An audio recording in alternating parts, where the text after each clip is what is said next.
My name is Chad Jennings. I'm a product manager for BigQuery, and I've been one of the spearheaders for the inclusion of GIS inside of BigQuery. And so I am beyond delighted to be presenting this story to you all this morning, partially because I think BigQuery is awesome, partially because I think GIS in BigQuery is awesome, but more because the story that we have to show to you today is just absolutely worth the next 42 minutes of your life. I should also, a couple public service announcement.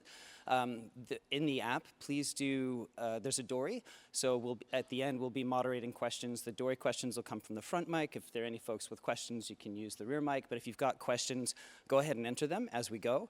We'll keep that Dory open for 2 weeks after the talk, so it's a place for continued conversation. All right, well, that having been said, let's go ahead and launch.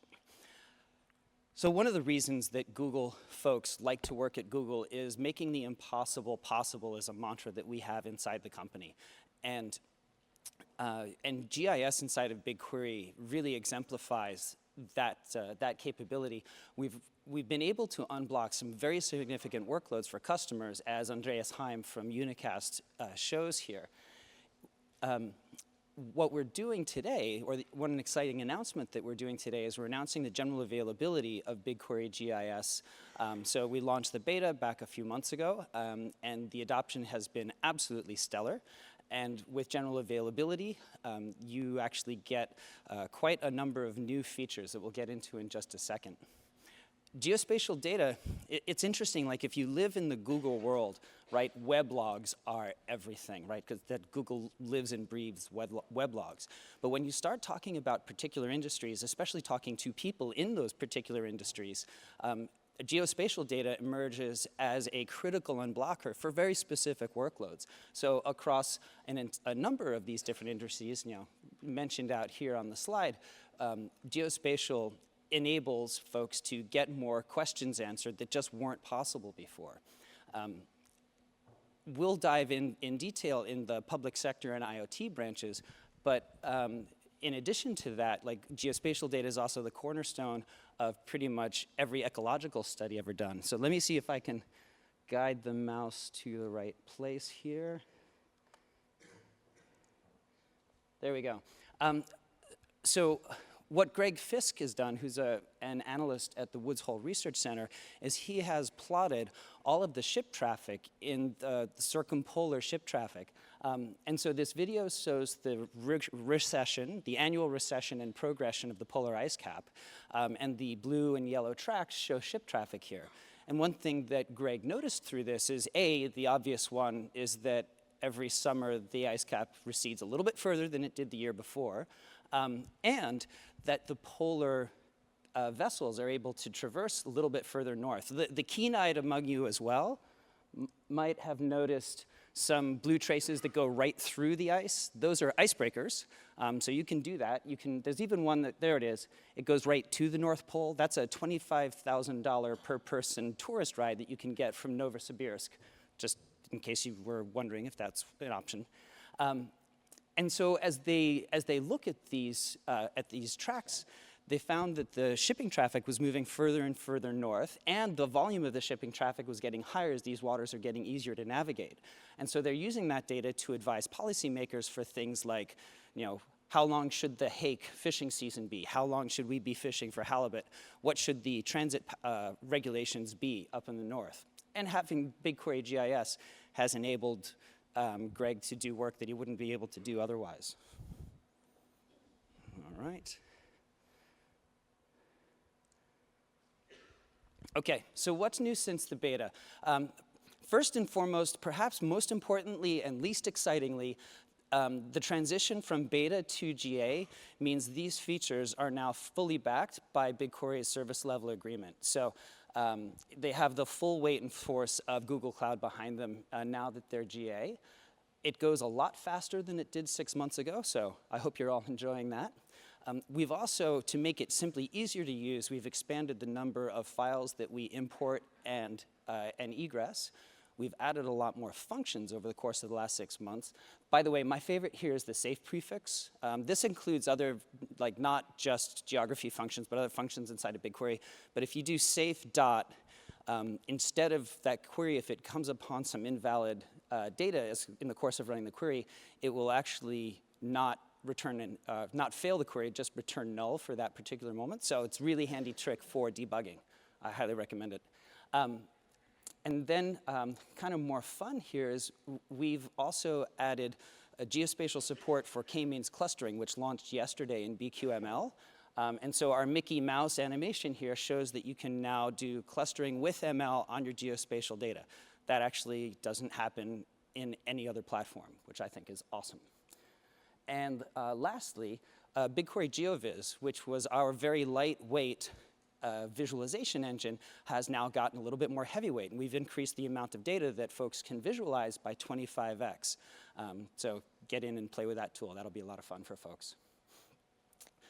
Also, supporting usage public datasets. There are an enormous number of public datasets that have geospatial information in them, so you don't even have to bring your own data. There's a lot of interesting work to be done right from these.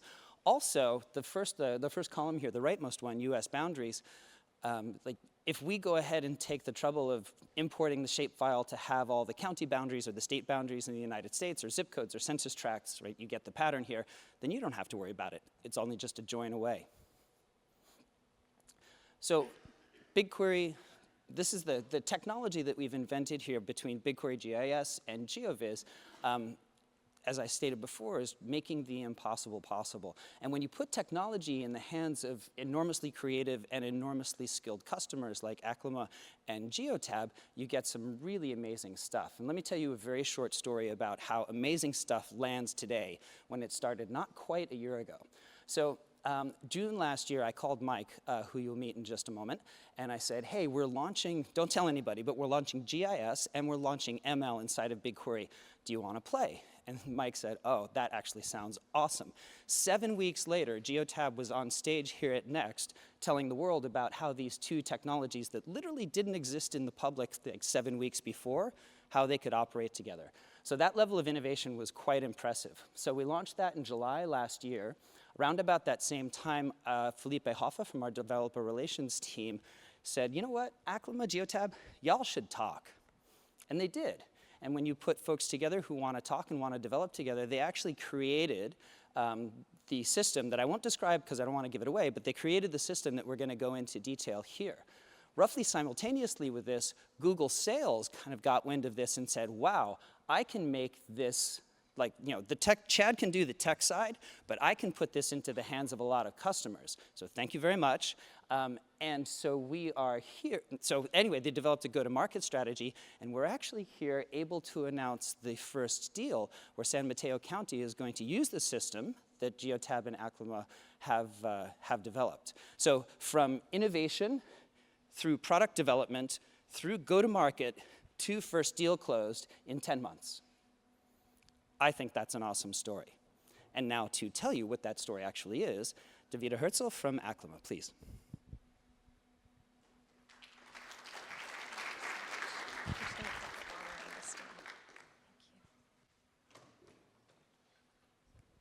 Thank you so much, Chad, and thank you, everybody. So, air pollution is now a global epidemic. 92% of the world is breathing unhealthy air.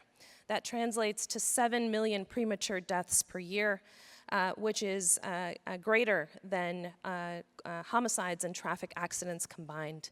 And it's not just these staggering numbers as related to mortality. Air pollution is affecting quality of life for people every single day. It's connected not only to asthma and other forms of respiratory disease, but increasingly a wide number of other human health impacts like Alzheimer's, diabetes. It's even connected to higher incidences of crime in cities. And this is costing us big money. In the US alone, air pollution cost us $866 billion last year. And to address this problem, it really comes down to a simple mantra. We have to measure what we manage and manage what we measure. But current measuring approaches are really insufficient to address the scale of the problem. It's challenging to understand exactly where emissions are coming from and who is being affected with the current model of measurement infrastructure that is deployed across the United States, but also around the world, that relies on traditional methods of measurement that translate into very large equipment that's not connected to the internet, is difficult to deploy, and so you end up with very sparse deployment of these measurement sites across cities. In the city of San Francisco, for example, there's one monitor for the entire city. But in fact, now, thanks to work that we've been doing for the last several years, which I will talk about, it's critical that we work towards a future where we have data and information about emissions at a hyper-local scale, and providing data that is relevant and actionable. And so Aclima has been working for the last 10 years to really realize this vision of ubiquitous air quality data and climate emissions data so that we can really take action at the local scale. Air pollution, climate change, these are global issues, but solutions happen locally in our cities, in our counties, in our states, in our communities. Solving the challenge of actually delivering block-by-block data is an incredibly difficult technical and scientific challenge. And so Aclima has invested nearly 10 years of R&D into unlocking this capability. We started in 2008 and have really reached a monumental milestone in the last couple of years with very strong scientific validation behind our methodology and acceptance of our methodology broadly in the scientific community, which really provides the basis for accelerated global scaling. We've been working with Google since 2010. And so our partnership with Google has been evolving over the years, and really excited about where we are today. We deliver a unified platform, so we're delivering best-in-class mobile and stationary sensors that really work to deliver the highest level of possible level of data quality from small-scale sensors. We provide end-to-end network management, so we manage the entire network, and all of the data management and analytics on the back end, which runs on GCP. And we make all of that available in an easy-to-access SaaS platform for our customers, to really empower our customers to take action to reduce emissions and reduce exposure. And really one of the core enablers of city-scale mapping is our proven methodology that leverages connected vehicles. So we're really taking advantage of the trends in connected vehicles to use roving fleets of vehicles as a roving sensor network. And we've done some really fantastic work over the last several years with Google and Google Street View, Google Earth Outreach, and a number of scientific partners to validate this methodology that results in representative maps of hyperlocal hotspots and sources as well as areas of exposure. And so we're now working with fleets to scale our data collection platform, to scale the mapping platform, to deliver this data to cities around the world. And last year, we announced, last September, we announced that we're taking our partnership with Google and Google Street View Global, which is a really exciting development in our journey with Google, which we're incredibly just over the moon about, to really bring this information, again, to millions and billions of people around the world. You can actually see a live demo of data streaming in from the Street View fleet at the Big Table showcase. And now we're working with fleets other than beyond Street View and other fleets to expand and scale our efforts, which is why we're so excited to be working with Geotab, one of the leaders in fleet telematics. So with that, Mike, I'll hand it over to you. Thank you.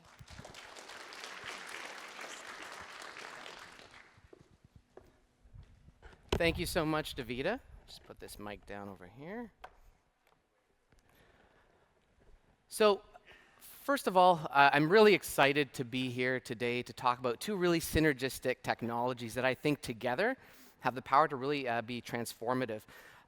So quickly about Geotab, we are the world's second largest telematics company. We have about 35,000 different customers across the globe right now, and we are available in commercial fleets. So a fleet might range in size from 1 to 100,000. And typically these commercial fleets use us for a few different purposes. So they'll use us from a safety perspective, from a compliance perspective, from a productivity perspective.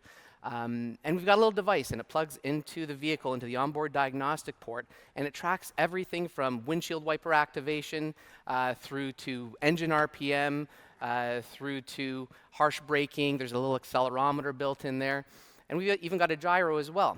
One of the things that we've got on the port of the little device is the ability to connect up third-party sensors as well. So it really transforms the commercial vehicle into this IoT hub. And all of this data streams into the GCP platform. And what you're seeing here is really a point cloud of a single day's worth of driving of all the fleets that are equipped with Geotab vehicles. And that's 1.5 million vehicles right now across the globe and streaming in 30 billion data points on a daily basis. So we're doing that all through GCP. So what's the problem we're trying to solve for here right now? This isn't the traditional fleet manager problem, but it's a little bit different. It's looking at a fleet and how can I decide which vehicles I'm going to place these air quality sensors on such that I can leverage this amazing solution that Aclima has created.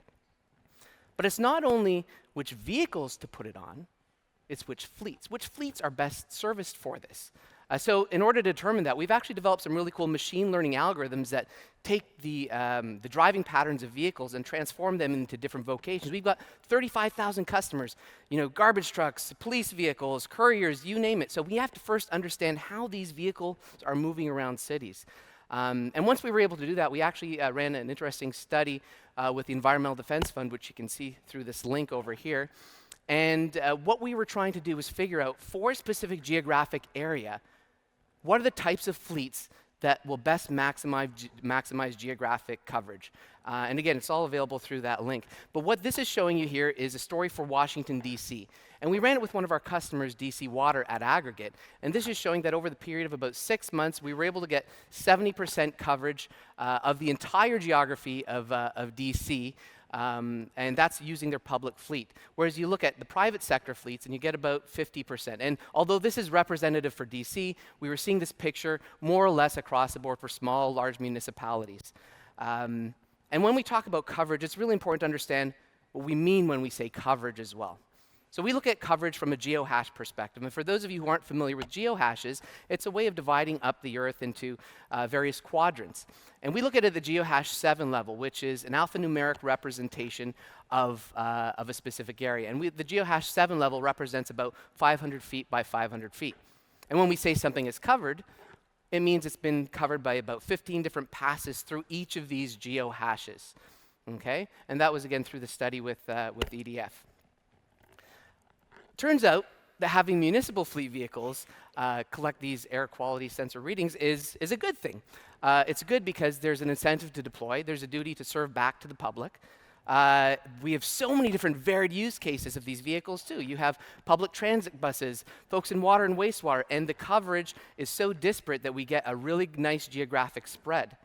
And then the third thing is that there's always a link to the Environmental and Sustainability Office. So we typically work with the fleet operations, but you bring fleet together with environment and you have a really great solution here. So what I'm going to do is I'm going to give you an example of a case study from DC Water, okay? And we'll take Tim. Tim is the fleet manager at DC Water. He's got about 600 different vehicles under his control, okay? And he's been tasked with figuring out which vehicles are going to be best suited for looking at integration to the Aclima platform, which of his vehicles he needs to put these on. But I mean, he's already inundated with safety and compliance and productivity issues. He needs a simple tool to be able to figure out which of these vehicles that he needs to put this on, okay? And you might ask, well, why doesn't he just outfit the entire fleet of 600 vehicles? Well, first, that would be cost prohibitive. And second of all, we've proven that he doesn't need to do that. He can do it on a smaller segment of vehicles through understanding their movement patterns.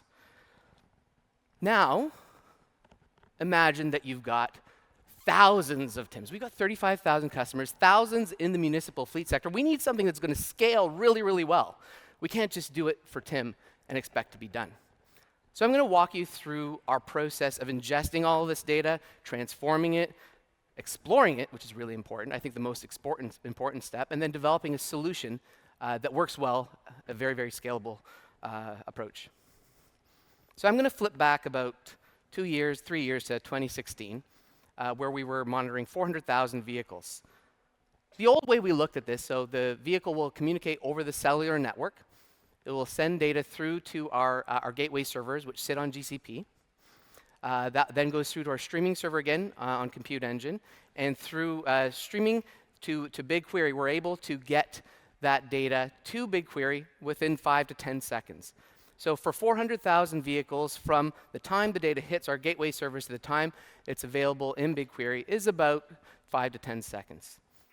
Problem is, as we started to approach 1 million vehicles, that really started to slow down. So we've got these dashboards across the board in our entire organization that allow us to see what's going on within our ecosystem. And we were seeing that 5 to 10 seconds jump up to 11 minutes, 20 minutes, an hour. I mean, thank goodness we had the foresight to look at, to see this, coming about, and we decided a new approach was really needed.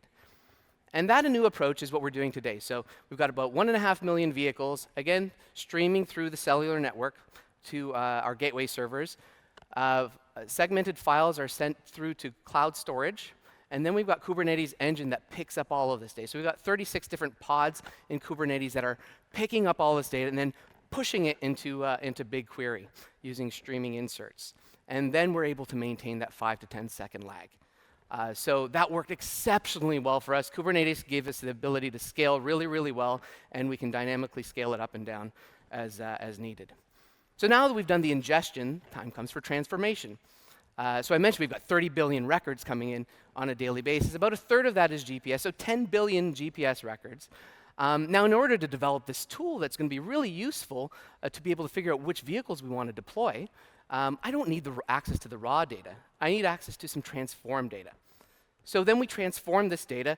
The raw data comes in the form of, the vehicle, the speed, the GPS. We're getting every single entry, so 10 billion of these entries coming in. Then what we do is we throw it into Cloud Composer. So essentially, we're using Apache. We start off with Apache Airflow, then move to Composer because it scaled really well. And then what we're doing is we're taking the data from BigQuery and essentially putting it back into BigQuery through Composer. That works really well. We use this process a lot throughout the organization. And now we've transformed it into a way where we've got the metrics by geohash, and we can pull those out directly from BigQuery in the application that we push out. Exploration of data is absolutely crucial, and BigQuery and BigQuery GIS have been phenomenal for this for us.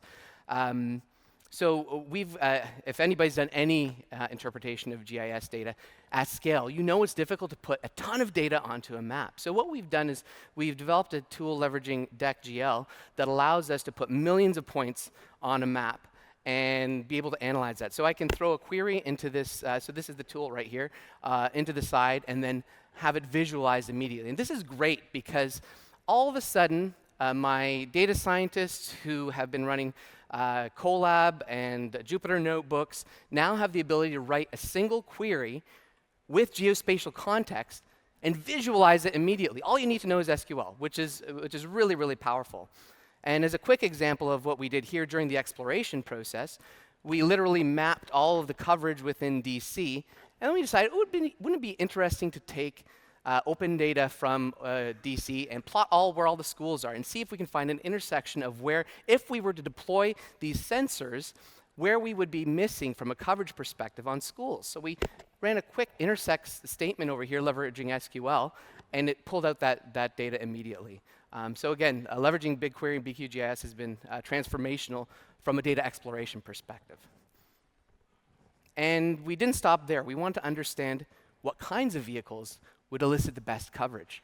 And ideally, we've got vehicles that would be electric or hybrid going across the globe here to do these readings. But turns out, in many fleets, that's still a small percentage. So if we were to do it for DC water, we get about 14% coverage, which isn't so great. We look at diesel, you get about 44% coverage.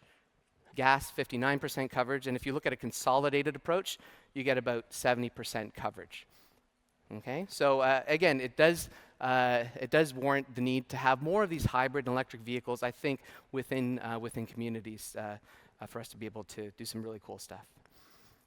So now that we've finished this, we've done ingestion, we did transform, we did explore, now it's time to actually develop something, okay? So what we've got at Geotab, we've got a marketplace, not dissimilar to an app store, and I tasked our MVP team, which is our minimum viable product team, to develop an application. And this was probably about a 2 to 3 week initiative for them, which was pretty incredible. And they were able to leverage BigQuery GIS and develop a tool that now could go out to our 35,000 different customers to allow them to assess whether or not they've got good coverage and which vehicles they need to equip to have some, to be able to integrate with Aclima. And there are two primary use cases that we looked at. One was for citywide coverage. So it's looking at, well, what coverage can I get from across my entire city? Am I missing important areas? And these important areas could be augmented with data available from Aclima's system as well. And more importantly as well, too, which areas aren't covered? Are there important school zones, important areas that aren't getting covered by this mapping? So what I'm going to do is I'm just going to show you a quick demo here of the application.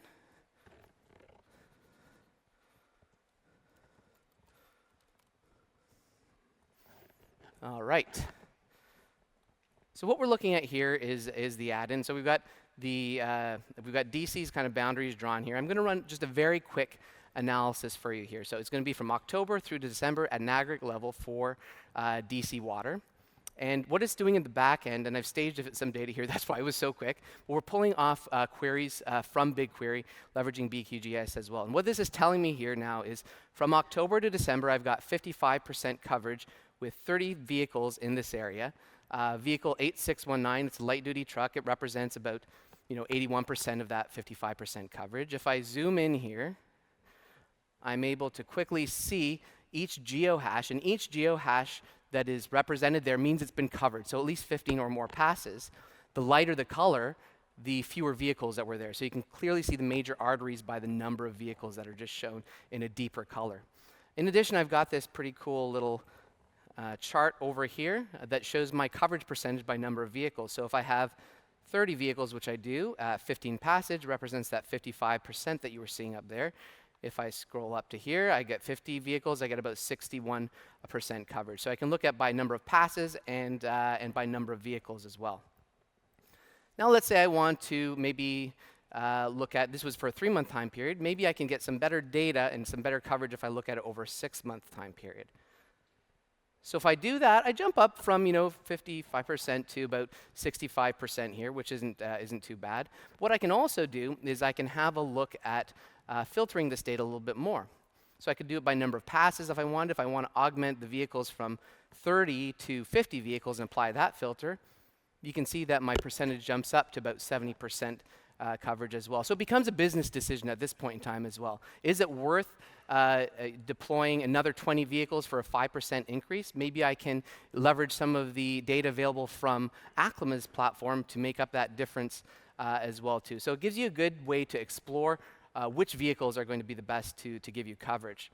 The last thing I wanted to show you here was that notion of looking at which areas aren't covered. So we've imported the public school data from OpenDC. And if I click this little icon here, we're running that intersects query over BigQuery GIS. And it's looking for an intersection of areas where schools aren't covered. So I've identified a handful of schools here that wouldn't be covered if I were doing that.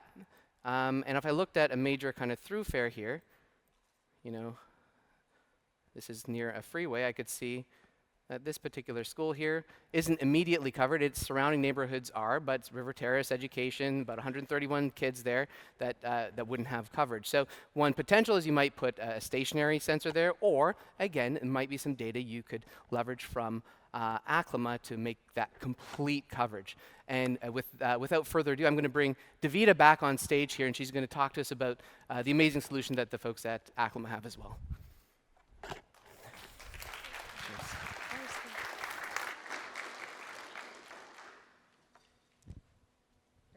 Thank you, Mike. So when it comes to measuring air quality, it's really important to take a multi-pollutant view so that we can understand emissions and pollution at a really granular level. Aclima measures what matters when it comes to air pollution emissions and climate change emissions, everything from carbon dioxide and ozone to black carbon, methane, and particulate matter. We've been heavy users of GCP for the past 7 years. We actually started using Google Cloud tools before Google Cloud was a separate group. So we've been really dedicated users of GCP. And during that time, we built a lot of custom infrastructure along the way. But we're really happy to announce that we've now adopted GCP tools across our stack. From BigQuery and cloud storage, Cloud SQL, Kubernetes, Google IoT, PubSub, and a whole breadth of tools from the GCP platform, which has really allowed us to focus on what Aclima does best. And we've, in that process, reduced the complexity of our DevOps operation and reduced costs by 65%.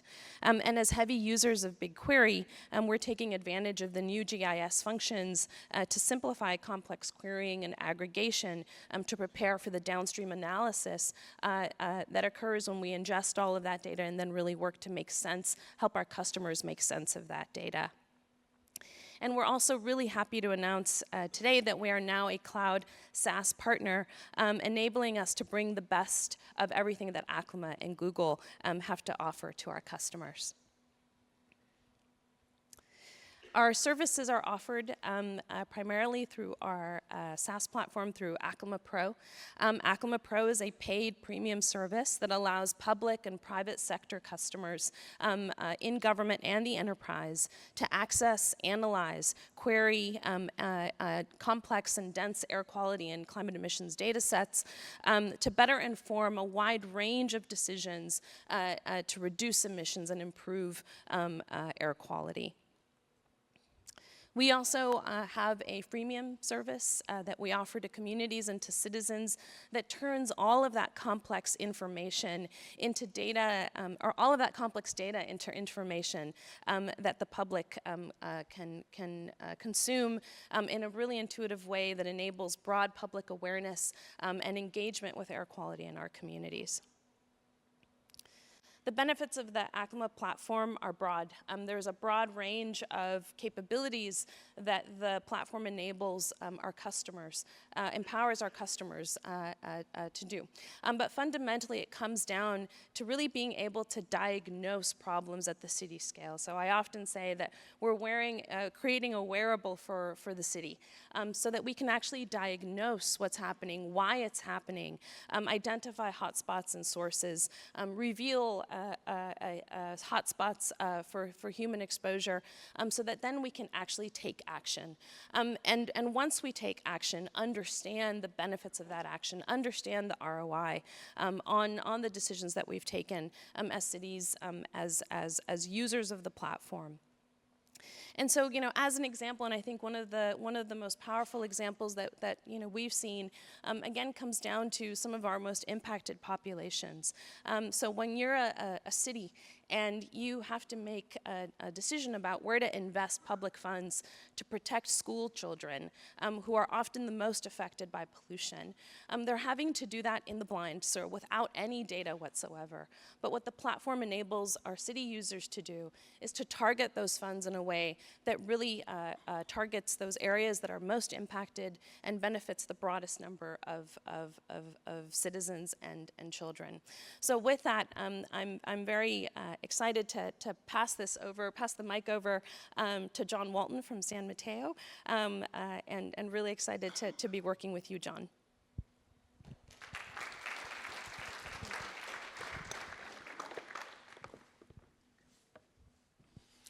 Good morning, everybody. First, just let me say thank you all for coming, and I'm really honored to be part of this group. They invited me to come and talk a little bit. They are the type of smart people I wanted to be when I went to college, and it turned out I wasn't smart enough to be as successful as they were, so I went into government instead. And it's great to be here, though. I used to be, before I went to San Mateo County, I was actually the CIO here in San Francisco for about 6 years. So I've just moved one county closer to where I live down in Monterey. When we were putting this deck together, they asked me if I had the rights to all the pictures, because, we all do slideshows, and people are asking me, can we show these pictures? And I'm happy to say we do have all the rights in our county, these pictures, and actually the picture of the young child is my son. And so this is the first time in my career, and I've been doing this for about 25 years, that's kind of brought a lot of different things in my life together, which is why I'm so excited to be here today. So a little bit about me, and I know we don't have a lot of time, so I want to be brief. But I started out as a kid. My big passion as a child, I wanted to be a forest ranger. I wanted to be in science. That's what I loved. I love the environment. It's always been my passion.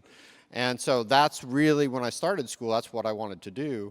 I went to Humboldt State University. So if you've ever been up to Northern California, it's a big environmental area. And that's why I went there, because it was all about the environment. I had some very idealistic views that I still hold today, by the way. A lot of the groups we've talked about, environmental groups, I probably single-handedly kickstarted a lot of those when I was young. And when I started college, I was doing GIS. Back then, it was on a VAX. I was taking Landsat imagery. I was doing vegetation stress indexes, trying to figure out what to do. I was mapping spotted owl habitat, marbled murre habitat up in the North Coast. And so early on in my life and in my career, I was convinced that taking data and applying it, good data, and applying it in a way where you could visualize it and get people to relate to what was going on around them in a personal level, on a local level, was really what helped us make good decisions as a community, as a society, and drive change. And so that was really how I kind of started my whole journey down this path of really believing that. So I got out of college.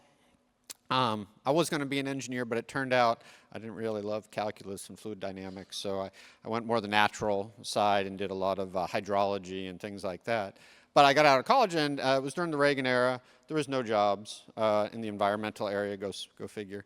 And I got hired by a county because I knew how to set up computers. So that's how I got into computers, because I was setting up all the computers in college. And really, it took off from there. So I tell everybody, if you want to be the CIO of a government someday, go to Humboldt State, get your degree in natural resources planning, and you'll be set. You're on the track to be a world-famous CIO someday in government.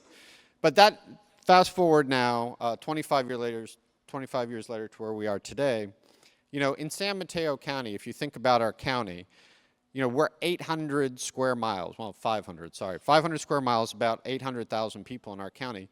For those of you that aren't from around here, we're kind of the forgotten county between San Francisco and San Mateo. So our county actually goes all the way from the southern border of San Francisco, which is about 50 square miles, everything south of there. As a matter of fact, San Francisco Airport's in my county. They pay us rent, which we love, and goes all the way down to Palo Alto. We get the poor side. We get East Palo Alto. They get Stanford down in Santa Clara. But on the coast side, it goes all the way down almost to Santa Cruz. So we have a very diverse county. On what we call the Bay side, the 101 corridor, you have 22 different cities all down that corridor. Just amazing amount of urban, really dense. Probably a lot of you that work here in the Bay Area, probably your CEOs or founders probably live in my county. Woodside, Atherton, Menlo Park, those are all in my county. So, we have this very interesting, very dense, very technically savvy, engaged population. Now, if you go over 280, if you've been down in our county and you go to the west side, it's all agricultural, all mountainous, all very different. Now, early on in the presentation, you saw a slide showing where the sensor locations are. If you think it's challenging for San Francisco, which is 50 square miles to only have one sensor in their county, we're 500 square miles, and I have one sensor in my county. And it's on the Bay side in Redwood City. So if you live in Half Moon Bay, which is on the coast, and you're trying to understand what the air quality is like in your neighborhood based on a sensor in Redwood City, you're probably not going to see a really good correlation between your real-world experience and the stuff you're seeing as the official air quality index. So that's how we got engaged here with Google and Aclima and Geotab, is we were convinced in the county that we needed to engage partners like them to help really understand what was going on with our environment to make things better for our communities at a local level. So we launched about a year ago now an initiative in our county called SMC Labs. Government, as some of you may know, isn't known for how fast we move, so we created this innovation group. They engaged with our partners. We have signed an agreement with them, which we're very excited about. We see this as the way to really start understanding, given the fact that we have 22 cities, we have a huge fleet of vehicles, we manage over 1,000 vehicles for public safety, for public health, we manage SamTrans vehicles that do the bus routes all over our county.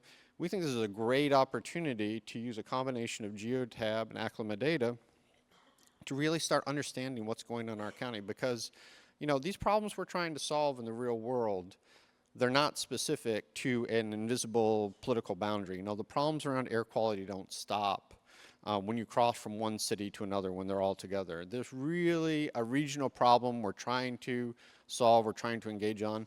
All of us probably have loved ones or people we care about in schools.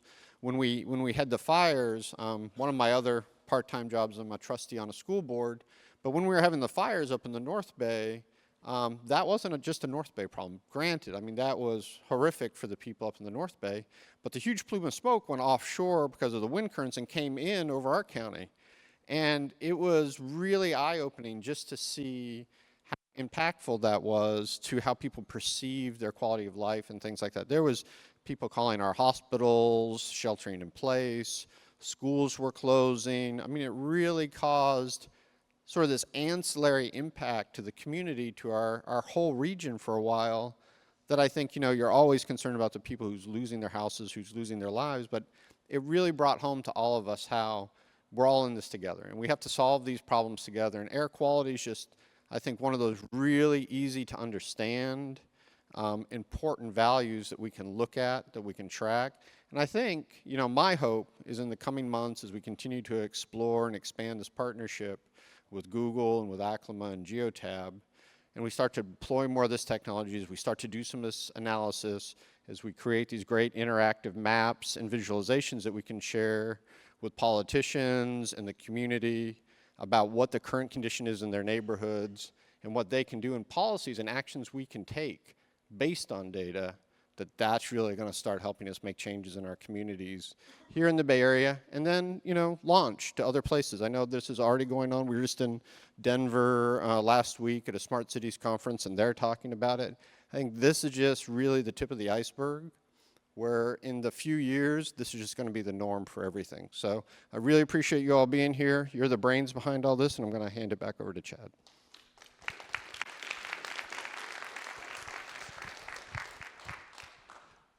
Alrighty, so I wanted to first off thank you all for going with us on the journey. We've handed the mic off a whole bunch of times. In the handbook for presenting at this conference, they say not to do that.